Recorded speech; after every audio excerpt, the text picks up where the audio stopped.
आसपास 8:50 के लगभग कॉल आया था। पूरी बिल्डिंग में आग थी। तो अंदर बहुत धुआं था, पूरा धुएं से काला था। शीशा वीसा तोड़ा हाथ से, वो टूटी हुई खिड़कियाँ थी उनसे मुंह बाहर निकाल के थोड़ी देर सांस लेते। जितनी जल्दी हुआ सारे को हॉस्पिटल पहुंचाया हमने। पुलिस को लेकर हम सब के मन में एक राय बनी हुई है। जब भी पुलिस कोई अच्छा काम करती है, कोई क्राइम होने से पहले उसे रोक देती है या किसी क्रिमिनल को पकड़ लेती है, तो हम सब की यही राय होती है कि ये तो पुलिस की ड्यूटी है। लेकिन कभी आपने सोचा है कि कई बार अपनी इसी ड्यूटी और इसी फ़र्ज़ को निभाने के लिए, हमारी और आपकी सुरक्षा के लिए, लोगों की जान बचाने के लिए वो आग तक में कूद पड़ते हैं।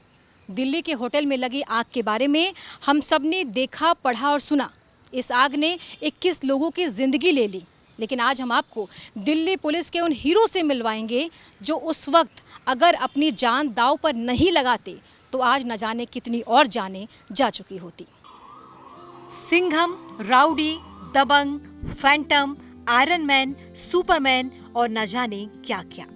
लोगों की जिंदगी बचाने वाली पुलिस को आप लोग इन्हीं फैंसी नामों से जानते हैं। लेकिन आज जिन चेहरों और असली हीरो को आप देख रहे हैं वो हैं दिनेश यादव, देशराज, राजवीर, करतार, प्रेमचंद। फहरिस्त लंबी है, आग का दरिया है और बचाकर लाना है। बस यही सोच हमारे रियल हीरो की थी।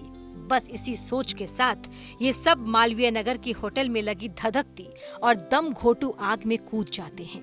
आज कहानी उन जिगर वाले पुलिस वालों की जो आज खुद एक जीती जागती कहानी बन चुके हैं। फरिश्ते हैं ये, भगवान ने भेजा है इन्हें।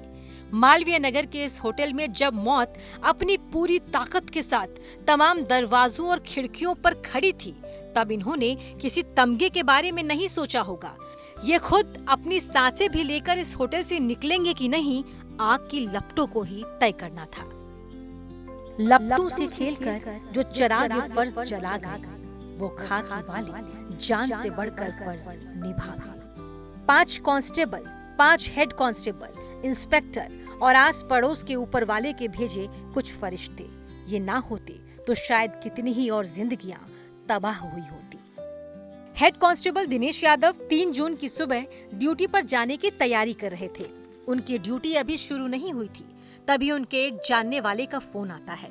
उसी जानकार से पहली बार उन्हें होटल में लगी आग की जानकारी मिलती है। तब सुबह के 8:50 हुए थे। दिनेश यादव वर्दी छोड़, इंसानियत पहने, वहां से बिना वक्त गवाए फौरन आग वाली जगह के लिए भागे।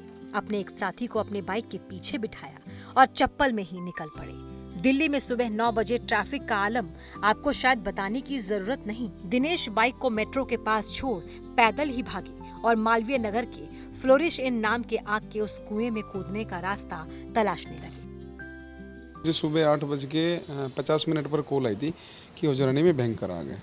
मैं यहाँ से जब क्विक रिएक्शन था, मैं सिविल में था, तो सिविल में जब जाने लगा तो मेरे दूसरा साथी मिलेगा कांस्टेबल अब्बल, उसको लेकर जाते तो जाम लगा हुआ था। मेट्रो पर बाइक पार्क करते, आगे जा नहीं पा रहे थे। वहीं छोड़कर जब आगे जाते तो पूरी बिल्डिंग गिरी हुई थी। बिल्डिंग की 2 साइड मैम वॉल है, उससे कोई एग्जिट नहीं है। फ्रंट साइड से घुस नहीं सकते थे क्योंकि पूरे में आग थी। अब अंदर और बाहर की चीखों के बीच तय ये करना था कि दमकल वालों की मदद के लिए इंतजार करें या ड्यूटी निभाएं। पुलिस की नहीं, इंसानियत की। अंदर से आ रही मौत की उन चीखों ने इन्हें बेचैन कर दिया। पर सवाल ये कि बचाने के लिए जाएं कहां से? लपटों ने अंदर दाखिल होने की जगह भी तो नहीं छोड़ी। मौत के कुएं में दाखिल होने के लिए भी दरवाजा तो चाहिए ही था, और वक्त मानो अपने आखिरी वक्त में हो, इसीलिए इंतजार की गुंजाइश नहीं थी। फिर होटल के पिछली तरफ अचानक उन्हें उम्मीद का एक दरवाजा नजर आया। बिल्डिंग का जो वेस्ट साइड का हिस्सा है, जो रास्ते की तरफ खुलता है, वहाँ गए। वहाँ चीख पुकार रहे थे लोग, ऊपर खिड़कियों में थे। कुछ स्थानीय निवासियों ने अपनी कुछ सीढ़ी वगैरह ला रखी थी लकड़ी की, और वो वहाँ थी। मैं फिर उसको लगा करके मैं 2nd फ्लोर में जैसे एंट्री करता हूँ। होटल के अंदर किसी तरह हांफते खांसते वो घुस तो गए, पर धुआं इतना ज्यादा था कि साफ कुछ नजर भी नहीं आ रहा था। धुएं के बीच इर्द गिर्द आग की लपटें भी अपना दायरा बढ़ाती जा रही थी। मुश्किल ये थी कि कुछ दिखे तो करे। ऐसे में उनकी आंखें बनी होटल में फंसे लोगों की चीखें। अब उन्हीं चीखों को सुनकर उनकी तरफ बढ़ने लगे।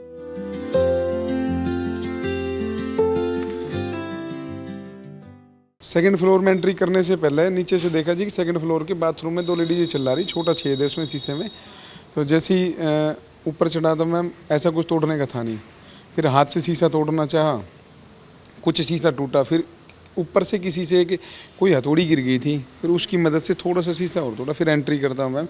पूरे कमरे में आग थी, पूरी बिल्डिंग में आग थी। एक वक्त तो ऐसा आया जब लोगों को बचाते बचाते खुद दिनेश आग और धुएं की चपेट में आ गए। पल को लगा कि अब वो खुद फंस चुके हैं। डर भी लगा कि पता नहीं क्या होगा, लेकिन हिम्मत हारने को तैयार नहीं थे। जब आप वहाँ पहुंचे तो लोग वहाँ से बाहर भागने की कोशिश कर रहे थे और आप वहाँ अंदर जाने की कोशिश कर रहे थे। तो उस वक्त दिमाग में क्या चल रहा था कि जहाँ से लोग जान बचाकर भाग रहे हैं कि पता नहीं बचेंगे कि नहीं, वहाँ पर आप गए अपनी जान को दांव पर लगाकर। उस समय आपके दिमाग में क्या चल रहा था? डर लग रहा था? डर नहीं मैम, ये ड्यूटी कर्तव्य हमारा, इतना तो लोगों की जान बचाना, तो हम उसमें कुछ हद तक संभव भी हो पाए। और एक हमारी कोशिश थी जो कुछ लोगों को बचा पाए, लेकिन सभी को नहीं बचा पाए, ये मलाल हमारा। पूरी बिल्डिंग के चारों फ्लैट पर आग थी मैम, और सभी कमरों में आग थी। टोटल उस पैटर्न थी, और जिनमें नहीं थी उसमें धुआं गिरा हुआ था। तो वो जो 2 लेडीज़ थी, एक लगभग थी मैम 70 से 80 साल की, और उनकी केयर टेकर थी। वो बीमार थी, काफ़ी हेल्दी थी, 100 kg वेट के आसपास। और बाथरूम का जो वेंटिलेशन था वो कम से कम मेरी हाइट से, मेरे कान से ज़्यादा था। उसको उठा करके 100 किलो वजन को, और आपको उसमें वेंटिलेशन पर लेकर जाना था, तो ये संभव नहीं हो पा रहा था कि उसको उठाए किस पैटर्न से। और जो वेंटिलेशन था वो बहुत सकरा सा था, मेरे जैसा हेल्थी आदमी जा भी नहीं सकता था, क्रॉस होकर जा सकता था। तो महिला को निकालने में बड़ी प्रॉब्लम आ रही थी, काफ़ी मदद की, वो कह भी रही थी, सक्सेस नहीं हो पाए। तो उसने एक वर्ड कहा था, हिंदी जानती थी मैम, उसने ये वर्ड कहा कि बेटा मैं बच नहीं पाऊँगी, मेरी बेटी को आप बचा लो और आप निकल जाओ, क्योंकि उसमें आग पूरी घिर चुकी थी। जब मैम मैं उन दोनों को रेस्क्यू कर चुका था, और फिर तब तक तो थोड़ी हिम्मत थी। जब अंदर बाथरूम में आदमी अकेला रह जाता है तो फिर घबराहट हो जाती है, धुएं से उस तरह से कि कमजोरी आ गई थी कि मैम चला भी नहीं जा रहा था। और बाथरूम से मैं खुद, बाद में जब ये वीडियो वायरल हो रखा है, तब मैं देखता हूँ कि मैं कम से कम 1 मिनट या 50 सेकंड के आसपास, इतनी देर में बड़ी कोशिश करके खुद बड़ी मुश्किल से निकला हूँ। और मेरे निकलने के 13 सेकंड के बाद में पूरी बिल्डिंग आग का गोला थी। बाथरूम में घुसा था तब मैं निकल नहीं पा रहा था, क्योंकि बाथरूम की हाइट इतनी थी, पानी की जब बाल्टी, जो उसमें बाथरूम में बाल्टी होती है, उसको उल्टी करके उस पर चढ़कर ही निकला जा सकता था।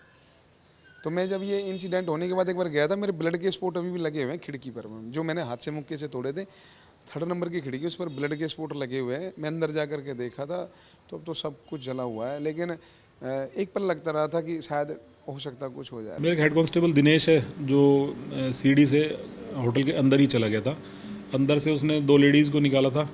पहले एक बूढ़ी लेडीज़ थी, वो चढ़ नहीं पा रही थी, उसने किसी तरह से मैनेज करके निकाला उनको बाहर। उसकी बेटी उनको छोड़ना नहीं चाह रही थी, तो उसको बाहर निकाला, उनकी बेटी को बाहर निकाला है। फिर ये खुद ट्रैप हो गया था अंदर, क्योंकि बाथरूम में से वो एग्जिट थी एक जो तोड़ रखी थी, उसमें धुआं घुसे जा रहा था। वहाँ जो बाद के विटनेसेस हैं जिनसे हमने पता किया है, उन्होंने बताया कि वो धुआं बहुत पॉइजनस था। उसमें वो इमीडिएट एकदम चोक कर रहा था गले को और आपकी नाक को। खुद उसमें इस तरह का कोई पॉइजन सब्सटेंस था या प्लास्टिक जला था, उसके कारण इस तरह का था।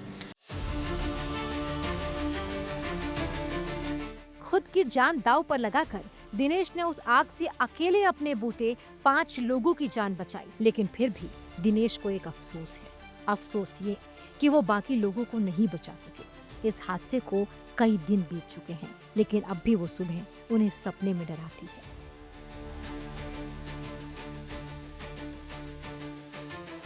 ऐसा एक पल था, कोई मोमेंट था, कोई ऐसी तस्वीर जो दिमाग में कैप्चर हुई हो कि वो आपको अभी भी याद आती हो, या आपको उस बात को लेकर मलाल था कि काश मैं ये कर पाता, तो वो कोई ऐसी पिक्चर है उस दिन की? काफ़ी लोग थे मैम, जो हमने कुछ का रेस्क्यू कर पाए, कुछ का नहीं कर पाए। और फिर उनको जब आप इंजर्ड और उनकी कैजुअलिटी देखते हो तो वो एक रूह कपा देती है चीज़ें। अभी मैम थोड़ा नॉर्मल महसूस करते हैं। कंटिन्यू 3 दिन तक ना नींद नहीं आती थी, 3 बजे तक, मतलब उस तरह से कि बेचैनी टाइप में सोते थे तो मुर्दे दिखते थे, मतलब डेड बॉडी या उस तरह से एक अजीब सा वो रहता था। 1 घंटे की नींद के बाद में बेचैनी टाइप में, वो इतना भीषण ऐसा कुछ मैंने कभी इंसिडेंट देखा नहीं था। उसने काफ़ी हद तक झकझोर कर रहा था। मेंटली भी मैं बहुत हो रहा हूँ, लेकिन अब थोड़ा सा नॉर्मल महसूस करते हैं। ये रामपाल यादव हैं, इसी मालवीय नगर थाने में कांस्टेबल। रामपाल यादव की ड्यूटी 3 जून को कहीं और थी उस वक्त वो थाने से निकलकर कहीं जा रहे थे। तभी एसएचओ ने रामपाल को देखते ही उन्हें आग लगने की खबर बताई और कहा कि फौरन वहां पहुंच जाओ। रामपाल यादव दिनेश के साथ ही थाने से निकले और मौकाए वारदात पर पहुंचे। ठीक दिनेश की तरह रामपाल ने भी कुछ नहीं सोचा। उन्हें पता था लोग होटल के अंदर फंसे हैं, मदद की जरूरत अंदर है, सो चलते होटल के अंदर कूद पड़े। तो इमीडिएटली कॉरिडोर में से हेड कांस्टेबल दिनेश था, वो उसके पास किसी पब्लिक वाले को कॉल आया था, वो भागता हुआ जा रहा था। तो उसने मुझे बताया कि सर आग लग गई है वहाँ पे। वही सेम कॉल मेरे पास थी और मैंने इमीडिएटली जो वहाँ पे कोई और स्टाफ खड़ा हुआ था हमारे ड्यूटी ऑफिसर रूम में, उसको उसके साथ बैठा के भेजा। इमीडिएटली उसके पीछे वो बाइक पे भागा, तो उसके पीछे पीछे मैं अपनी जो हमारी गाड़ी है सरकारी, उसमें मैं अपने ड्राइवर के साथ उधर के लिए चल दिया इमीडिएटली एकदम से। मैं यहीं पे घूम रहा था सिविल में, तो दिनेश आ रहा था ऊपर से, उसने बताया कि आग की कॉल आ रही है। तो हम वहाँ पे उसकी बाइक थी, बाइक लेके हम वहाँ पे पहुँचे हैं। तो जैसे हम यहाँ से जा रहे थे तो मुझे दिख रहा था धुआं सा ऊपर उठ रहा था। मैं उसको बोल रहा था कि धुआं ज़्यादा है, शायद ज़्यादा आग लगी होगी। तो हम थोड़ा आगे जाते हैं, मेट्रो के पास ट्रैफिक बहुत ज़्यादा था, तो रोड जाम था। हमारी बाइक भी वहाँ पर नहीं जा पाई, हमने वहीं पे बाइक को खड़ा किया और हम पैदल जाते हैं दोनों दौड़ के। तो दिनेश थोड़ा सा 10-20 कदम मुझसे आगे रह जाता है और मैं पीछे पीछे उसके था। तो जैसे हम जाते हैं तो फ्रंट से देखते हैं तो फ्रंट की साइड आग लगी हुई थी और साइड में जो वो गली है ना, उसमें लोग खिड़कियों में खड़े हुए थे, जैसे हेल्प के लिए चिल्ला रहे थे, भाई बचने के लिए, अपनी जान बचाने के लिए। तो कुछ गद्दे वद्दे भी गिरे हुए थे नीचे रास्ते में और एक सीढ़ी रखी हुई थी, जो कि वो दिनेश ने बताया कि सीढ़ी से अंदर चला गया था। ये हेड कांस्टेबल प्रेमचंद है। वैसे तो इनकी ड्यूटी नेप सराय थाने में है, लेकिन यही तो इन पुलिस वालों की ड्यूटी की खूबसूरती है कि जब जहां जरूरत पड़े वहीं पहुंच जाओ। आग की खबर मिलते ही प्रेमचंद भी भागकर उसी जलती आग के पास पहुंचे। प्रेमचंद ने आग में कूदने से पहले एक बार भी ये नहीं सोचा कि वो कुछ अलग करने जा रहे हैं, क्योंकि जिस दिन से उन्होंने पुलिस की वर्दी पहनी थी, बस एक ही चीज याद रखा, ये वर्दी दूसरों की सेवा के लिए है, फिर चाहे उस सेवा के दौरान जान ही क्यों न चली जाए। एसएसओ साहब ने ग्रुप पे मैसेज छोड़ा, उसी टाइम मुंशी जी ने हमें बताया जल्दी से पहुंचो साहब के साथ, वहाँ पे आग लगी हुई है एक बिल्डिंग में मालवीय नगर। तो मैं और हरज्ञान अपनी बाइक उठा के वहाँ से भागे। लगभग हमें 10 से 12 मिनट में हम यहाँ पे पहुँच चुके थे। जैसे ही हमें पहुँच चुके थे तो हमने इधर से देखा कि आगे कुछ बुझ चुकी थी। हम जैसे ही 5 ब्रिगेड वालों के साथ में अंदर घुस गए थे, तो अंदर बहुत धुआं था। ऊपर से ये दिनेश और ये क्या नाम रामपाल, ये जो डेड बॉडी है उसको 1-2 को लेके आ रहे थे, कुछ जिंदे थे। फिर दूसरे को हम लेके आए तो उसके मुंह में से झाग निकल रहे थे। एक जेंट्स था, लगभग एज होगी उसकी 35 से 40 ईयर, तो मुंह में से झाग निकल रहे थे। नीचे लेके आए उसको रेस्क्यू करके, जैसे ही हमने उसमें एम्बुलेंस में डाला और मैक्स हॉस्पिटल, ऐसे ही 1 बाई कर करके हम लाते रहे, पानी पीते रहे। अंदर इतना धुआं था कि हमारे आँखों में पूरा आंसू आ रहे थे, पूरा पसीना में पसीना हो गया था, पूरे भीग गई थी वर्दी, पूरी ब्लैक हो गई थी वर्दी। और अंदर का इतना दृश्य था, मतलब अंदर गए तो क्या देखा आपने? वो मंजर बताइए, क्योंकि हम नहीं गए, हमने सिर्फ सुना है। 2-3-4 फ्लोरों पे, तीनों पे बहुत ज़्यादा ब्लैक हो रहा था, गैस बनी हुई थी अंदर, इतनी हीट थी बहुत ज़्यादा, वो नॉर्मल आदमी नहीं जा सकता। लेकिन हमारा तो कर्तव्य करना है, सेवा करनी है पब्लिक की, तो हम गए। उसके बाद 1 बाई कर करके डेड बॉडी लाते रहे, 1-2 जो जिनकी सांस चल रही थी उनको लाते रहे। आग ऐसी चीज होती है जो सोच से भी तेजी के साथ फैलती है। इन तमाम पुलिस वालों को ये पता था कि जब तक वो कुछ सोचेंगे तब तक न जाने आग की वो बेलगाम लपटें कितनों को अपने चपेट में ले चुकी होंगी। लिहाजा इन सब की कहानी लगभग यही थी कि इन्होंने कुछ सोचा ही नहीं, सिवाय इसके कि बस आग में फंसे लोगों की जान बचानी है।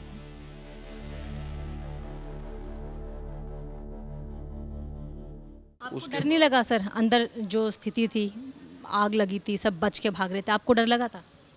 मैडम डर तो लगने का हमें मौका ही नहीं मिला। जब हम देख रहे हैं लोग बचाने के लिए हमें बुला रहे हैं, हेल्प के लिए चिल्ला रहे हैं, तो उस टाइम ऐसा कुछ अब आया नहीं मन में। बस ये था कि जितना पॉसिबल हो हम लोगों को बचा लें।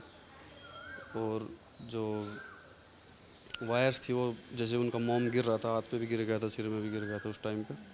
लेकिन ये था कि हमसे जितना पॉसिबल हो हम लोगों को बचाएंगे, उनकी हेल्प करने की कोशिश करेंगे। साहब का मैसेज हमारे व्हाट्सएप पे आता है, हम तुरंत मैं प्रेम अपनी बाइक उठाते हैं वहाँ से भाग लेते हैं।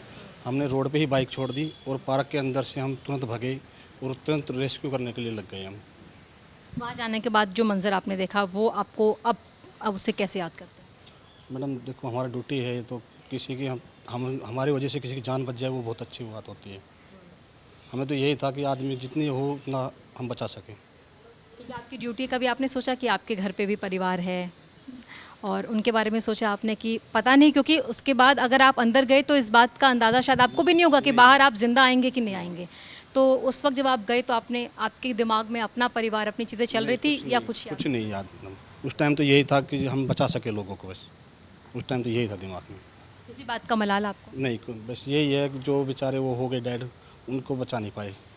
हमारा स्टाफ काफ़ी मेहनत की फिर भी वो हो गए, उनके लिए हम मलाल रहेगा। शुरू में हमारे जैसे दिनेश सर हैं, रामपाल जी पहले चले गए थे, इन्होंने जाके फिर वहाँ से देखे, वहाँ से इन्होंने मैसेज पास किया, तो हमारे जो एसओ साहब हैं उन्होंने फिर मैसेज किया जितना भी थाने में अवेलेबल स्टाफ हो जो प्रेजेंट हो वो तुरंत वहाँ पे जल्दी से जल्दी पहुँचे।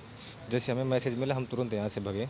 यहाँ पे जाम वगैरह खुलवाया, जो फायर ब्रिगेड के लिए उनके लिए रास्ता बनवाया। रास्ते में ट्रैफिक था उसको कैसे क्लियर किया? यहाँ से जो आप लोग रास्ता बनाते गए ताकि वहाँ पर आप और बाकी स्टाफ भी समय से पहुँच सके, दमकल की गाड़ी भी सही से समय से पहुँच सके, उसके लिए आप लोगों ने कैसे उसको मैनेज किया रास्ता? मैम जो पब्लिक थी पब्लिक को थोड़ा हटाया वहाँ से, जो गाड़ियाँ थी उनको डाइवर्ट की, वापस रूट के जो मेट्रो के सामने वाला रूट था वहाँ से वापस डाइवर्ट किया उनको, सभी को दूसरे रूट से उसको डाइवर्ट कर दिया था। जब जाके वो रास्ता बना, जब फायर ब्रिगेड वहाँ पहुँच पाए, फायर ब्रिगेड जैसे पहुँचे उन्होंने थोड़ी आग बुझाई, आग जैसे जैसे बुझती गई वैसे वैसे हम बिल्डिंग में जाते गए।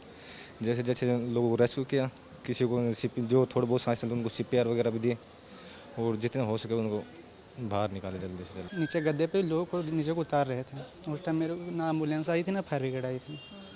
तो जो भी इंजर्ड थे, जो भी कूद रहे थे, उनको जल्दी जल्दी मैंने मदन मोहन अस्पताल में एडमिट करवाया। कम से कम 6-7 लोगों को आते आते एम्बुलेंस भी आ चुकी थी और फायर ब्रिगेड भी आ चुकी थी। तब तक आग ऊपर तक पहुंच चुकी थी मैडम।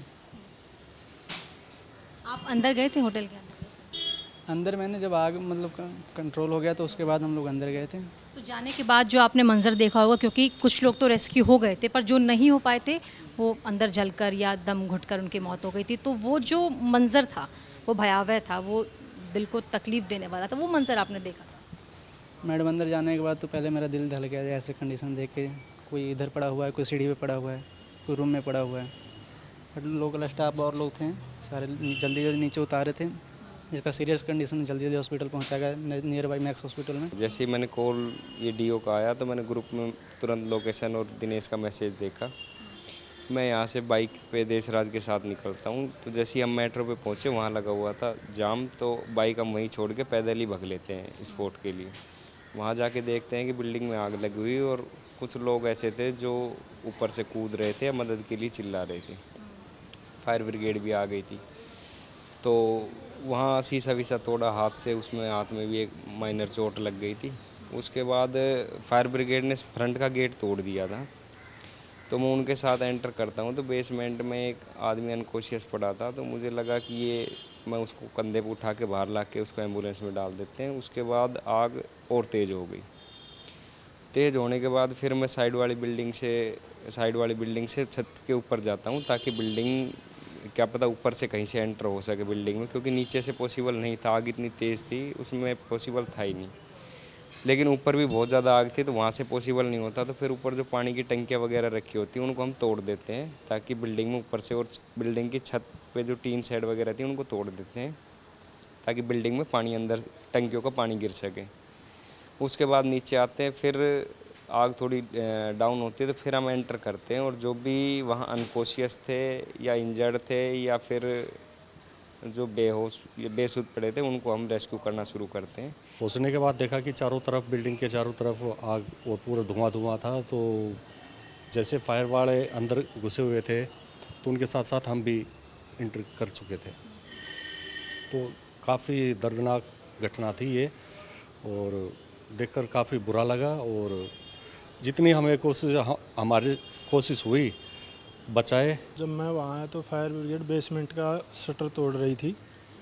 हमने तोड़ते ही जो बंदे अंदर थे 2-3 उसमें बेहोश थे और कुछ की 2-3 की उसमें डेथ हो चुकी थी। जहाँ तक देखने में जो हमें लगा, उनको हमने एम्बुलेंस में से हॉस्पिटल पहुँचवाया जल्दी से जल्दी। फिर उसके बाद आग एकदम से ज़्यादा वो ब्लास्ट हुआ उसमें, फिर पीछे हटे, उसके बाद ऊपर गए तो कोई रास्ता नहीं मिला हमें।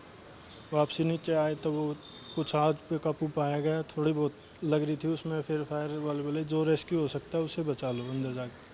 फिर हम अंदर गए तो जो कई बॉडियाँ तो बिल्कुल बर्न हो चुकी थी, 2nd फ्लोर तक आँच फैली थी, उससे ऊपर बाकी धुएं के कारण बेहोश और वैसे हो गए थे। आपको डर लगा था सर?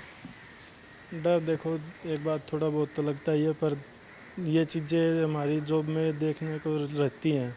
नॉर्मल पीपल से ज़्यादा ट्रेनिंग में भी सिखाया जाता है पैनिक नहीं होना है, नहीं होना। अगर हम होंगे तो फिर हमारे साथ भी कैजुअलिटी होगी।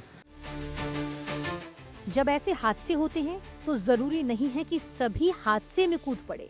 ऐसे वक्त में कोऑर्डिनेशन और सही जगह सही वक्त पर सही मदद पहुंचाना भी बहुत जरूरी होता है। इसीलिए 3 जून को ये रोल मालवीय नगर थाने के SHO निभा रहे थे। मीनवाइल मेरा जो फर्स्ट एक्शन था एकदम से कोऑर्डिनेशन का कि और डिपार्टमेंट से कैसे कोऑर्डिनेशन करें इमीडिएटली।